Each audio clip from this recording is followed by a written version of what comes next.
America Iran युद्धामुळे नाशिकमध्ये गॅसची टंचाई निर्माण झाल्याचं चित्र बघायला मिळते। या पार्श्वभूमीवर आता नाशिक जिल्हा प्रशासनाच्या वतीनं नियंत्रण कक्षाची स्थापना करण्यात आलेली आहे। नाशिकच्या जिल्हाधिकारी कार्यालयातल्या पहिल्या मजल्यावर एक नियंत्रण कक्ष स्थापन करण्यात आलेला आहे, ज्या माध्यमातून शहरातल्या नागरिकांचे गॅसच्या संदर्भातले जे प्रश्न असतील ते या ठिकाणी सोडवले जात आहेत। एक नंबर नागरिकांसाठी जारी करण्यात आलेला आहे, ज्या नंबरवर नागरिकांनी फोन केल्यानंतर त्यांचे नाव, नंबर आणि त्यांना नेमके किती सिलेंडर या ठिकाणी लागत आहेत, त्यांना नेमकी गॅसची किती आवश्यकता आहे याबाबतची माहिती घेतली जाते आणि त्यानंतर ही नोंद केलेली माहिती जी आहे ती गॅस वितरण कंपन्यांकडे सुपूर्द केली जाते।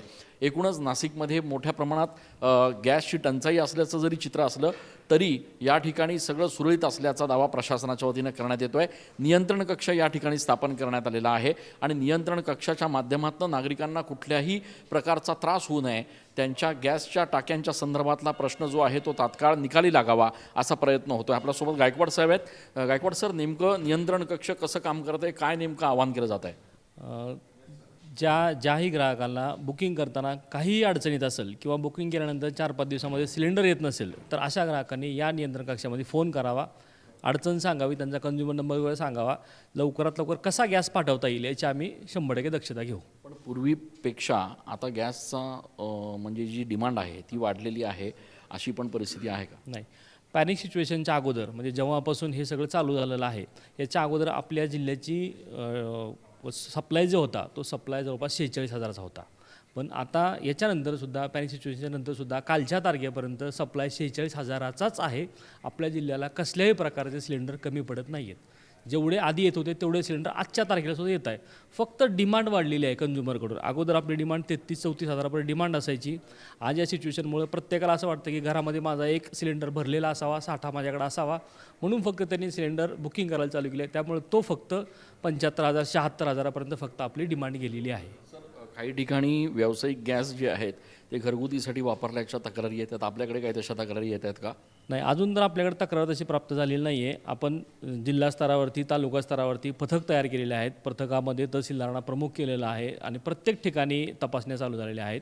कालपर्यंत जवळपास 48 ठिकाणी तपासण्या झाल्या होत्या आजच्या तारखेपर्यंत, तर कुठेही कसल्याही प्रकारची अनियमितता आढळून आलेली नाही। नाशिककरांना काय आव्हान असणार आहे? नाशिकला एवढंच आव्हान आहे की कुणीही पॅनिक होऊ नये। आपल्याकडे मुबलक गॅसचा साठा मिळत आहे। आपल्या घरामध्ये स्टोअर करण्यावर भर देण्यापेक्षा गॅस फक्त काळजीपूर्वक वापरावा आणि कसल्याही प्रकारे काय अडचण आली तर या टोल फ्री नंबरला फोन करून आम्हाला कळवावे। टोल फ्री क्रमांक या ठिकाणी जारी करण्यात आलेला आहे। हा टोल फ्री क्रमांक नागरिकांना जर मिळाला तर निश्चितपणे त्याचा फायदा होऊ शकतो। आपल्या इथं आपत्ती व्यवस्थांमध्ये 231-71-51 हा आपला इथला आपत्ती व्यवस्थापनाचा नंबर आहे। इथं 24 तास 2 कर्मचाऱ्यांची नियुक्ती केलेली आहे। आपण कधीही फोन करू शकता आणि आपली अडचण इथं सांगू शकता। आपण बघतोय प्रशासनाच्या वतीनं या ठिकाणी नियंत्रण कक्षाची स्थापना करण्यात आलेली आहे। नागरिकांना कुठल्याही प्रकारची अडचण असेल तर त्यांनी थेट या ठिकाणी टोल फ्री क्रमांकावर संपर्क करायचा आहे। प्रशासनाच्या वतीनं नागरिकांच्या ज्या काही अडचणी आहेत किंवा त्यांची जी मागणी आहे ती मागणी या ठिकाणी गॅस वितरण कंपन्यांकडे पोहोचवण्यात येणार आहे आणि नागरिकांपर्यंत हे गॅस व्यवस्थित पोहोचतील याची देखील व्यवस्था केली जाणार आहे। कॅमेरा पर्सन आकाश येवलेसह मी चंदन पूजाधिकारी, TV9 मराठी।